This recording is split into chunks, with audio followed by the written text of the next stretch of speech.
জেলা প্রশাসক মহোদয় চিঠি একটা দিয়েছেন ফরিদপুর ২ এবং ৪ আসনের ভিতরে যে দুটো ইউনিয়ন নিয়ে আজকে যে অসন্তোষ বা এই অসন্তোষটা ট্রুলি স্পিকিং এটা অনাকাঙ্ক্ষিত।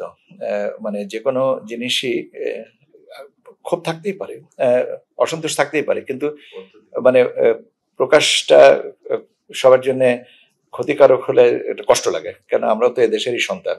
এটা আমার আচরণে ক্ষুব্ধ হলে আমাকে বলতেই পারেন যে আমি আপনার আচরণে ক্ষুব্ধ, সেটা আলোচনার মাধ্যমে নিষ্পত্তি করতে হতে পারে। আর আইনগতভাবে যেটা হচ্ছে যে আমরা সীমানার নির্ধারণটা চূড়ান্ত করার পরে এখন করে দিয়েছি।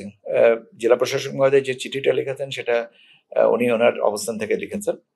আর দ্বিতীয় জিনিসটা হচ্ছে যে আপনার ইতিমধ্যে এই সীমানার এই বিষয়টা নিয়ে রিট করা হয়েছে আদালতে, রিট করা হয়েছে। এখন যেটা আদালতে গেছেন এবং আদালতের প্রতি আমাদের সবারই একটা সম্মান এবং শ্রদ্ধার জায়গাটা আদালত, এবং আমরা সবাই সঠিক সিদ্ধান্তটা আদালত থেকে পাবো, এবং সেই জন্যই তো ওনারাও গেছেন। এবং আমরা তো বলি নাই যে আপনি আদালতে আপনি গেছেন, আপনি ভুল করেছেন।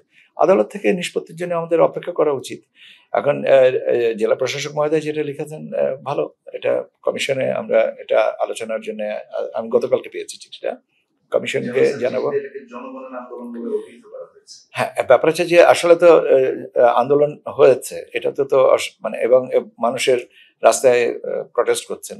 এখন আমিও তো একজন জনগণের একটা পার্ট, আমি তো জনবিচ্ছিন্ন না, তাই না?